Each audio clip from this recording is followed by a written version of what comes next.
The 2020 National Electrical Code, specifically Article 334.30, addresses conductors in raceways.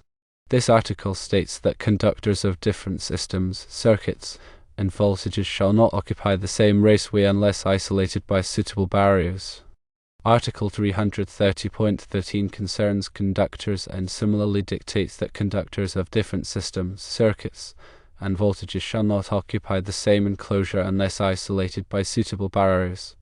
These articles generally prohibit the installation of conductors of different circuits and voltages within the same raceway or enclosure, unless they are isolated by suitable barriers.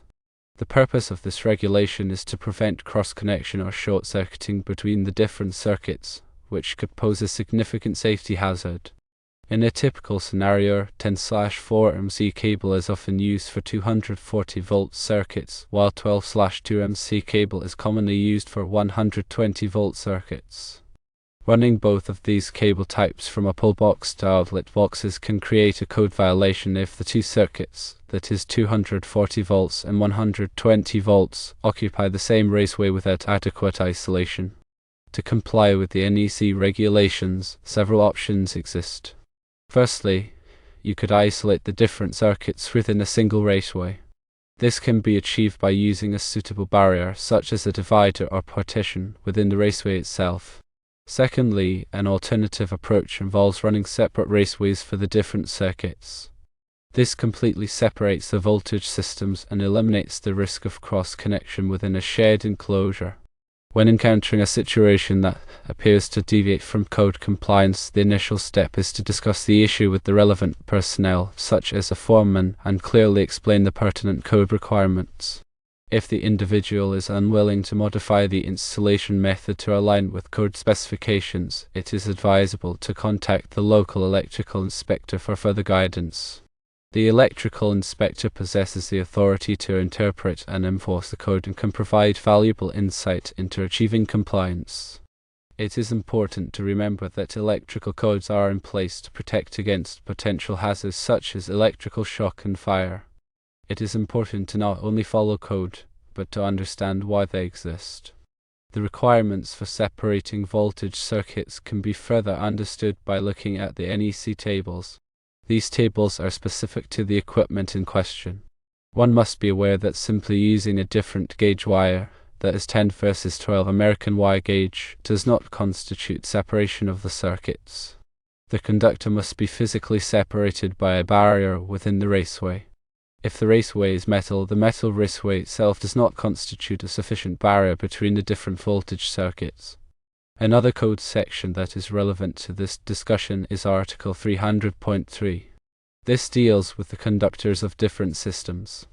This section stipulates that conductors of alternating current and direct current circuits shall be permitted to occupy the same equipment wiring enclosure, cable, or raceway only where the equipment is designed so that intermixing of the alternating current and direct current conductors is required or permitted, and were separated by a barrier from all other conductors.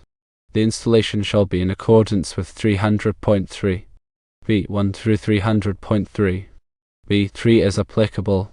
Conductors of communication systems Class 2, Class 3, and fire alarm circuits shall be permitted to be installed with conductors of electric light power, Class 1, non-power limited fire alarm and medium power network powered broadband communications circuits were installed in accordance with 725.136 or 760.136. It is important to understand all of the different sections of the NEC code book in order to have a complete understanding of the code requirements. An example is found in Article 310.15, which covers ampacities of conductors. It contains the requirements for determining the allowable ampacity of conductors. This information is critical in determining the proper conductor size for a particular application. Proper conductor sizing is important to prevent conductors from overheating, which could lead to a fire. When conductors are installed in a raceway, the ampacity of the conductors must be derated if there are more than 3 current-carrying conductors in the raceway. The derating factors are provided in Table 310.15. B3. A. It is also important to consider the ambient temperature when determining the ampacity of conductors. If the ambient temperature is higher than 30 degrees Celsius, the ampacity of the conductors must be derated. The derating factors are provided in Table 310.15. B.2a. The National Electrical Code provides guidance on the proper methods for installing electrical systems in a safe and effective manner.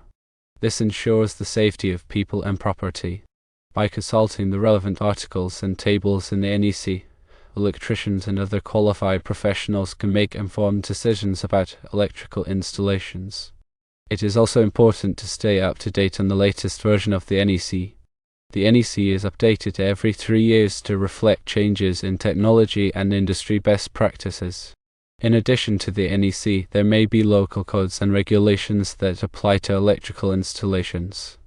It is important to check with the local authorities to determine what codes and regulations are in effect.